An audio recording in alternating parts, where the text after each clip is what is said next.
Desde el primer momento, el Gobierno está siendo parte de la solución y parte de la viabilidad futura de la compañía y estamos analizando las distintas opciones disponibles en este contexto. Ya te digo yo que si el Gobierno era parte de la viabilidad. De hecho, eso es lo que aparece en la trama, de hecho, eso es lo que aparece en los chats, de hecho, eso es lo que aparece en los informes de la UCO. Bueno, vamos a hablar de todo eso porque alguien debió confundir Gobierno, Air Europa, Gobierno, tal, no sé cuántos. Sí, las distintas opciones eran o pago mucho, o pago un dineral, o pago hasta hartarme. Básicamente esa era la historia. Por cierto, suele ser conveniente que cuando se van a hacer determinados rescates se respeten los cauces legales, para que no parezca aquello un chiringuito, ¿verdad? Bien, todas las reuniones del dinero que se tenía que soltar fueron realizadas un 16 de julio del año 2020. Bien, no se solicitó oficialmente el rescate hasta el 10 de agosto del año 2020. O estaba Aramis Fuster en el grupo de expertos o aquí falla algo. ¿Cómo se debatía el dinero si no se había solicitado el dinero? Una gran pregunta, ¿no? Posiblemente Koldo, Aldama, etcétera, nos lo pueden contestar. A lo mejor, quién sabe, Begoña Gómez, ¿verdad? Por las reuniones que mantenía con Javier Hidalgo. El 16 de julio, por cierto, se reunió medio gobierno para hablar de lo que le iban a dar sin estar solicitado, el famoso rescate, y Begoña Gómez con Hidalgo. Curioso, ¿verdad? Deben ser coincidencias que tiene el Partido Socialista. Siempre anda con esto. Bueno, Miguel Ángel Pérez, bienvenido. ¿Qué tal, Carlos? A ver, vamos a ir explicando hasta dónde aparece el bloque. Lo teníamos preparado antes de que tú, que tienes esta manía de dar exclusivas, sacases otra nueva. Entonces te voy a pedir que, aparte de que hablemos de la de Calviño, que hablemos de el nuevo querido Emilio. Yo no sé si se acuerdan ustedes de la famosa carta, Baltasar Garzón, ¿vale? Manda una carta poniendo su cargo judicial, no va a ser que hubiese dudas de a qué se estaba refiriendo, cuando el Banco Santander tenía un problemilla que lo tenía metido en la Audiencia Nacional. ¿Y qué era Baltasar Garzón? Juez magistrado de la Audiencia Nacional. ¿Y qué hizo? Bueno, pues le recordó, querido Emilio Botín, presidente, o no sé si era CEO, no sé qué cargo tenía, pero vamos, el máximo responsable, y además creo que era por aquella época el máximo accionista, uno de los máximos accionistas privados más allá de fondos. Bien, y le decía, querido Emilio, va y resulta que tengo yo unos cursos en Estados Unidos que te van a costar $300.000. Así que ya estás deslizando aquí la morterada, porque es que yo, y ponía debajo, magistrado, juez de la Audiencia Nacional, quiero tu dinero. Bueno, pues eso que ocurría en la época famosa aquella que todos pensábamos que había pasado y decíamos, no, la época de la corrupción ya no volverá, que no volverá, que no volverá. Bien, el querido Emilio ahora se llama querido Marc. Y te voy a pedir, Miguel Ángel, que nos expliques la cartita, ahora ya electrónica, claro, porque somos todos muy frikis, muy trekkies, ¿verdad? Y ya es carta electrónica. Querido Marc, deslízate que te voy a pedir 40.000 euros por la patilla multiplicado por 4 años. Vamos, que como había más patrocinadores, me da que siguen obsesionados con la cifra de en torno a 300 y pico mil, porque a este le ha pedido, oye, prácticamente la mitad. 40.000 por 4, 160.000 eurillos, así del ala. Oye, que lo quiero para mi máster, para mis cositas. Pues sí, la verdad es que el email yo creo que es muy ilustrativo, Carlos, y además es muy importante la fecha porque estamos hablando de 12 de febrero de 2024, de este año, es decir, un mes y medio antes prácticamente de que imputaran a Begoña Gómez. Esto quiere decir el grado de impunidad y de descaro que tiene esta gente, que cuando ya empezaban a publicarse informaciones sobre las presuntas corruptelas de Begoña Gómez, esta mujer sigue intentando trincar pasta hasta el último momento. Claro, pero fíjate, por hacer una acotación temporal, la sospecha que tiene la UCO es que las filtraciones de alguien desde Hacienda comenzaron en el 21, las filtraciones vía el famoso comandante de la Guardia Civil, Rubén Villalba, etcétera, comenzaron antes. De hecho, comenzaron 4 días después de la reunión de San Petersburgo, lo que indica que evidentemente esta trama no estaba pensada. La reunión de San Petersburgo fue en septiembre del 19, no estaba pensada para el COVID, con el COVID se vinieron arriba, pero estos tenían una unidad de negocios pensada para la corrupción de lo que fuera pasando, daba lo mismo, pero bueno. Y los chivatazos masivos tienen la sensación de que fueron a partir de 2022. En resumidas cuentas, para ese momento Begoña Gómez ya sabía que iba a tener problemas, ¿vale? Cuando pasa la boina por segunda vez, ya sabe que va a tener problemas. Y casualmente lo pasa en un plan plurianual, ¿vale? Parecía que estaba haciéndose el plan de pensiones. Por 4 años. Le faltó decir, no vaya a ser que te escapes cuando veas lo que está por salir. Le faltó poner, digo yo, o sea, es una hipótesis, pero me parece que es una hipótesis bastante normal y bastante racional, perdóname.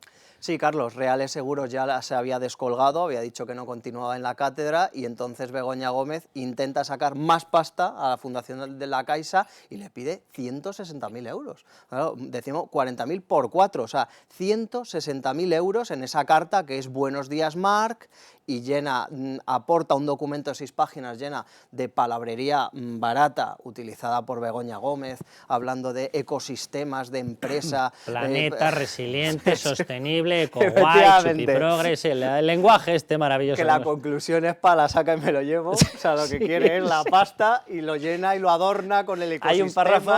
Hay un párrafo que a mí me ha llegado al alma, dice, que me sueltes la pasta, vale 40.000 por 4 y pone por el bien común. Pues a ver cuándo me toca a mí, estoy ya del bien común para todos los demás, que estoy alucinando. Y en la obscenidad, Carlos, es tal que los emails que están en el sumario, firma los emails con el sobrenombre encima, con todo el descaro de Begoña Gómez Fernández Fundraising. Luego lo Coño, quita. para que quedara claro. Pero es que, o sea, a mí eso me parece alucinante, el descaro. O sea, es que se pone ella mismo el apodo de fundraising, de captadora de fondos. Esta es la obscenidad del descaro que tiene esta gente Está para Batman, trincar la pasta. Spiderman y Fundraiser. Efectivamente. Allá que voy. Darkman era menos oscuro que Fundraiser, mira lo que te digo. Es Mira tremendo, lo que te digo. es tremendo, tremendo el descaro. Dios Con lo cual, bendito. pues bueno, ahí quedó la cosa. Lo que pasa es que, claro, mes y medio después ya la imputaron y se fue todo al garete. Raúl, hay que decir que es el primero que cuando vio la noticia automáticamente pasó un mensaje en el que ponía querido Emilio, recordando la gesta. Es que es verdad, pasa el tiempo. ¿Pero qué le pasa a esta gente? Lo tiene metido en el ADN, o sea, tiene que robar ahí, es una cosa... Pero bueno, que la comparación es evidente. Baltasar Garzón era juez de la Audiencia Nacional por méritos propios, luego por sus Eso es verdad. corruptelas perdió No estaba esa enchufado. condición. Me voy a permitir a las palabras que dijo esta señora hace un par de días en la comparecencia en la Asamblea de Madrid. O sea, antes de ponerse a mirar así, mandando rayos X de odio a todo el mundo, leyó unos papeles en los que dijo, entre otras cosas, que ella había construido toda su carrera profesional a base de esfuerzo, de mucho trabajo, y bueno, luego, como siempre hacen, como todas las mujeres, escondiéndose detrás de los colectivos, parece que quiere corresponsabilizar a todas las mujeres de que ella sea una cara dura. Pero vamos a poner ejemplo. ¿Hay algún director de cátedra en España o catedrático que tenga un máster, que tenga un curso, lo que sea? Catedrático de verdad, ¿eh? O sea, ya ni siquiera, no como esta señora que no es ni licenciada, que tenga la posibilidad de dirigirse con esa confianza al presidente de la fundación de uno de los grandes bancos de España, querido tal, pidiéndole 40.000 euros. O sea, cualquier mujer, como dice ella, que trabaje en la universidad y que tenga proyectos que necesitan financiación, escribe, querido Marc, aparte, Raúl, fíjate que... dame 40.000 euros.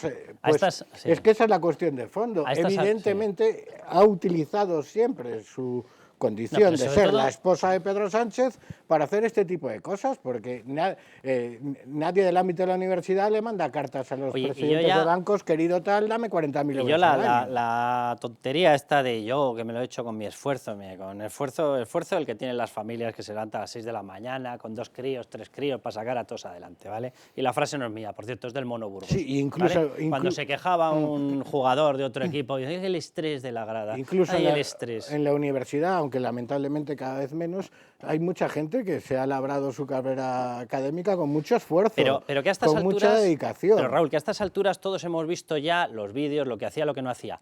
Yo solamente le he visto, o sea, si esos vídeos son demostrativos de su trabajo, claro, por amor de Dios, que descanse más. No hacía nada. Lo único que hacía eran las labores de gestión de cobro. Vamos a dejarnos de historias. Si te vas repasando el informe de la UCO y te vas repasando la actividad de esta mujer, que llevo repasándomela desde el año 16-17, ¿vale?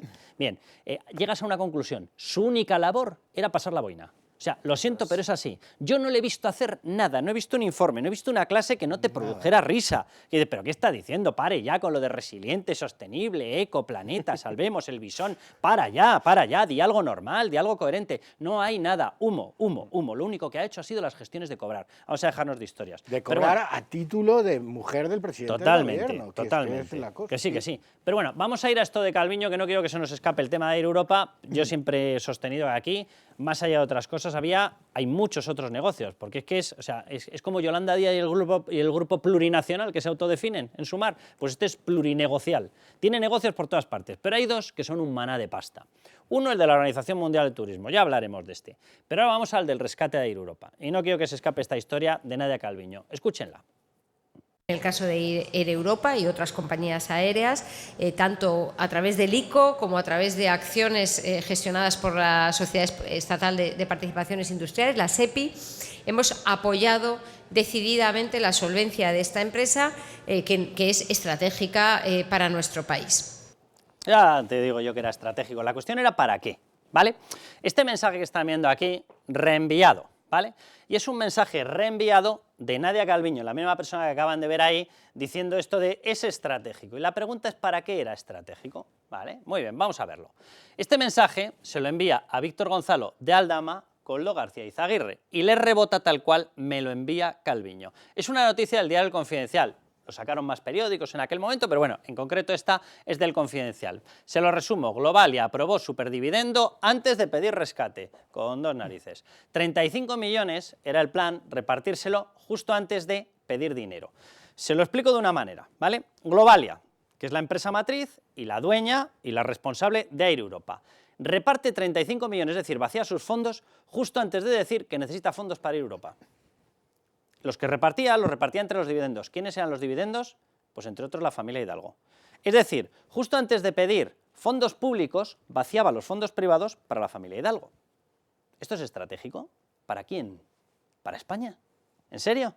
O sea, unos accionistas vacían la empresa y acto seguido piden fondos públicos para rellenar los fondos de una de sus filiales, ¿vale? Esto es lo calificado estratégico. Hay que tener unas narices, de verdad. Bueno, el mensaje reenviado de Calviño, es decir, Calviño estaba al corriente de todo. Por cierto, Calviño se lo manda a Koldo. ¿Pero qué es esto? ¿Pero qué es esto? O sea, aquí los santos varones está ahora como presidente del Banco Europeo de Inversiones y resulta que tenía una conexión directa y le enviaba explicaciones a Koldo, que era uno de los dos jefes, Koldo García Izaguirre y Víctor de Aldama, uno de los dos jefes de la trama. No sabía lo que estaba haciendo. Por cierto, ¿por qué se lo manda?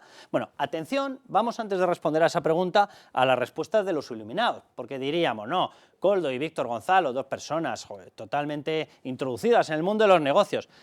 ¿Importa eso? Ni idea. ¿Importa algo? Pregunto, ¿cómo que se importa algo? Que están vaciando la matriz cuando están pidiendo dinero público para una de las filiales. ¿Cómo que se importa algo? Vamos a ver más pantallas y les voy respondiendo a lo otro. ¿Qué ocurrió con Nadia Calviño? Cuando se dio cuenta de que esto manchaba, porque ella siempre tuvo en mente, cuando se vino aquí a España como vicepresidenta económica, se vino con una excedencia del cargo en Europa. Eso es lo que le hemos importado a los españoles. Vino para medrar en la Unión Europea y lo ha conseguido. Ella tenía un rango de directora general y en este momento está de presidenta del Banco Europeo de Inversiones. Lo ha conseguido, ¿vale? Y cuando se dio cuenta de que le podía manchar previa entrega de 141 millones de euros en una línea ICO, dijo, espérate que esto se empieza a poner feo, yo me voy, que se quede el marrón María Jesús Montero a través de la SEPI. ¿Esto es mi tesis? Sí, y es la tesis de la UCO en estos momentos. Vale, yo opino que no, le dice uno de ellos, pero ¿cómo no va a ser importante? Dice, ya, que es antes de todo este tema. Claro, no vas a vaciar después, ya sería de cachondeo. O sea, estaban llevando dinero vía dividendos y mientras pidiendo dinero. Y dicen que no va a tener ninguna importancia esto. Bueno, en esto y en estas conversaciones estaba metida Nadia Calviño. Lo digo porque ahora estamos con la pelea de introducir a Teresa Rivera como vicepresidenta de la Comisión Europea. Venimos de haber metido como vicepresidenta del Banco Europeo de Inversiones a Magdalena Álvarez, imputada, después condenada y después perdonada por el incalificable Cándido Conde Pumpido. Bien. Y ahora Nadia Calviño, que la acabamos de meter en el Banco Europeo de Inversiones, no sé muy bien qué es lo que deben estar pensando cuando ven que tenía trato directo con una trama, que se estaba hablando de cuestiones que deberían haber, yo no sé si impedido, pero desde luego reevaluado ese rescate y que aquí no importaba nada. Estaba al tanto y en lugar de dar la alerta, como es su obligación como miembro del gobierno, a las denunciarlo, alertó a la trama, quiero decir, no avisó a los... Sí, sí. O sea, no dio la voz de alarma de que esta gente tal, sino que les avisó a los cacos. Por cierto, que todo esto, atención a la fecha, 22 de julio de 2020. Es decir, justo después de las famosas reuniones del 16 de julio, donde también estaba Nadia Calviño. Y yo también creo que esto es determinante en lo que ha pasado con Calviño, porque aunque es verdad que tenía una excedencia y que ella seguramente en sus planes de futuro tenía previsto volver a Bruselas y medrar allí, porque entre otras cosas se gana mucho más dinero que en la política en España. Y te controlan ella menos. se fue de manera muy acelerada y un momento... A ella también le gustaba estar aquí y era la vicepresidenta económica, tenía, entre comillas, o por lo menos dentro de lo que es el ámbito de los apoyos al gobierno, mucho prestigio en los medios de comunicación, se le presentaba como una persona muy solvente y de repente se aceleró todo para irse al Banco Europeo de Inversiones, que podríamos decir que está en una cueva en la estepa de Siberia, porque no se la ha vuelto a ver, no ha vuelto a asomar la cabeza. Hay otra gente que se ha ido a cargos en Bruselas, que siguen teniendo cierta presencia, y además sabemos que a esta gente le gusta aparecer en los medios y tal. De Calviño ha desaparecido totalmente, y yo creo que todo esto es clave A ver, ella sabe perfectamente, y en cuanto vio que se intervenían determinados móviles, ¿qué pensó ella? Si ella tonta no es, y dijo, espérate que me van a poner aquí la cara colorada. Me voy a un sitio, tengo la protección, la propia Unión Europea, por no tener un escándalo en el BEI, me cubrirá, etcétera, etcétera. Pero bueno, quiero que vean las frases, la primera de Sánchez, calificando este rescate. Atención. Y en segundo lugar, defiendo la conveniencia formal, administrativa de esa decisión, no solamente avalada por la Unión Europea, no solamente avalada por el Tribunal de Cuentas, sino también por el Tribunal Superior de Justicia Europeo. Hay que recordar que hubo una compañía aérea que llevó a los tribunales todos los rescates que se hicieron en Europa y solamente 2 fueron tachados de legales, insisto, de legales. 1, Alitalia, y 2, el rescate que hizo el Gobierno de España a Air Europa. ¿Y por qué no da explicaciones aquí? Porque en esa causa no se evaluó nada de lo que está apareciendo ahora. Si no teníamos estas pruebas, ¿cómo van a ser evaluadas? Si de hecho, según Pedro Sánchez, todas estas pruebas y estos informes es todo bulo y fachosfera. Evidentemente allí no estaba toda esta documentación, por tanto, ¿cómo puede decir que es un caso juzgado? Es que de verdad que dicen algunas cosas que, Dios bendito, no aguantan ni 3 segundos. Pero bueno, vamos con Reyes Maroto. El Gobierno de España puso en marcha distintos planes para salvar empleos y empresas. Muchos de los empleos que salvamos, en el caso de Air Europa, pero en otras empresas, gracias a estos fondos de rescate, están en Madrid. Y para salvar empleos, la pregunta es de quién. Pero bueno, Carlos García de Enero, bienvenido. Hola, ¿qué tal? No sé si hacerte a ti la pregunta de exactamente qué empleos pretendían salvar con estos fondos, Carlos. Es que cada noticia que se... Bueno, o cada dato, ¿no? de lo que pasó es que es alucinante. Lo que se pone manifiesto son que la sensación de impunidad que tenían, eso es evidente, ¿no? En todo.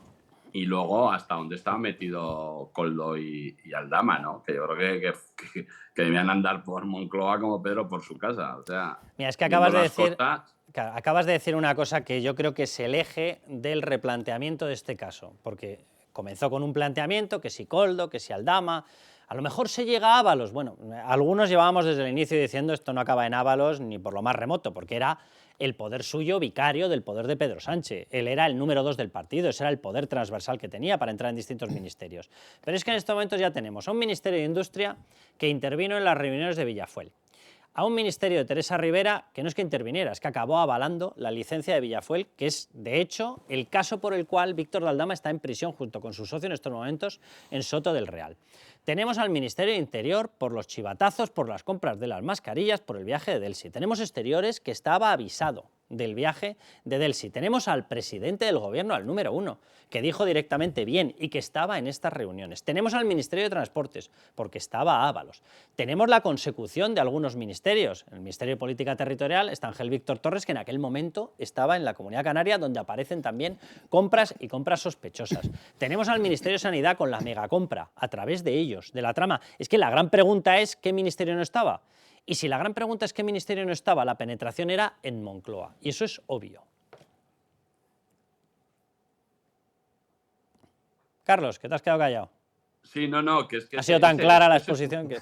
No, claro, es que ese es un poco el tema, ¿no? Que al final, yo vuelvo a insistir, el tema de la impunidad, que lo habéis comentado antes también con el tema de la mujer del presidente, ¿no? De seguir funcionando como si nada, y luego al grado de hasta dónde estás metido para recibir, a ver, que se le... O sea, la familiaridad con que hablan todos estos, ¿no? Que al final Koldo era quien era. O sea, que es algo que decir... importancia le daban porque si no, el trato que se le da no sería ese. Y no te digo ya Aldama, ¿no? Que está metido en todos los fregados. Y por lo tanto, eso, el epicentro está donde está, pero se va viendo con los datos que van saliendo. Si es que al final... Primero, Sánchez nunca ha dado ninguna explicación, siempre habla de, bueno, lo que hace es poner a parir al juez, etcétera, etcétera, ya, pero es que hay datos objetivos. O sea, lo hemos dicho muchas veces, es que ya no es parece ser que decían, no, datos objetivos, declaraciones públicas, documentos firmados, decisiones del Consejo de Ministros, etcétera, que todo eso está acreditado. Y si tú lo sumas todo y con las noticias que van saliendo, pues llegas a las conclusiones que llegas. Y Carlos, es evidente, ¿no? Mencionabas el tema de Begoña. No quiero que se nos escape el otro asunto de la noticia que ha sacado Miguel Ángel Pérez, de la famosa carta El querido Emilio, versión 2024. Tú has tenido responsabilidades políticas desde hace muchísimo tiempo. ¿Es normal, legal, admisible que la mujer de un altísimo cargo remita a empresas una carta diciendo, oye, que me pongas 40.000 euros por 4 años, que tengo unos cursos, que tengo una cátedra y me los vas a financiar? Pero es que nada que ha hecho esta mujer es normal dentro de lo que ha sido, pero ahí tienes las otras mujeres, yo creo que la comparativa, ¿no?, de los presidentes del gobierno y cuál ha sido su actitud en el tiempo que han estado en la Moncloa. Yo creo que es que nada es normal, pero claro, si los propios socialistas le llaman, dicen que es una institución, la mujer del presidente, dicen que es la presidenta, etcétera, etcétera, pues ellos mismos la ponen al nivel que le han puesto, ¿no? Yo creo que es evidente que nada de lo que ha hecho es normal ni comparable con lo que ha hecho cualquiera de las mujeres anteriores, independientemente de si el cargo era del Partido Popular o del Partido Socialista. Es que ahí sí que se ha visto que las mujeres de los presidentes han hecho lo que han hecho, menos esta que ha hecho unas cosas. Que ha hecho todo lo que las demás no habían hecho, sí, Eso básicamente. Está claro. Carlos, que un placer tenerte. Como siempre, muchas gracias. Un abrazo muy fuerte. Bueno, vamos a seguir, ya que estábamos con Begoña, vamos a seguir con Begoña. Miguel Ángel, quédate. Raúl, muchísimas gracias. Y vamos a seguir con esa actuación, yo no sé cómo llamarla. Entró como si había llegado Justin Bieber al Benidorm Fest. Aquello era una cosa, a la Asamblea de Madrid. Miraba a todo el mundo desde arriba hacia abajo. No contestó a nada. Leyó un manifiesto ahí diciendo que era la mujer más trabajadora. Le faltaba decir que era porque era mujer. Faltó lo de Cristina Fernández de Kirchner. Hombre, con un caso Cristina Fernández de Kirchner de 1.000 millones de dólares, decir que la investigan por ser mujer, hombre, yo creo mucho más en la mujer, la verdad. ¿Qué querías decir algo? Muy rápidamente, Carlos, que estén muy atentos en Libertad Digital la semana que viene, porque vamos a sacar información nueva de la cátedra de Begoña Gómez y de sus presuntos chanchullos, y en referencia también al rescate.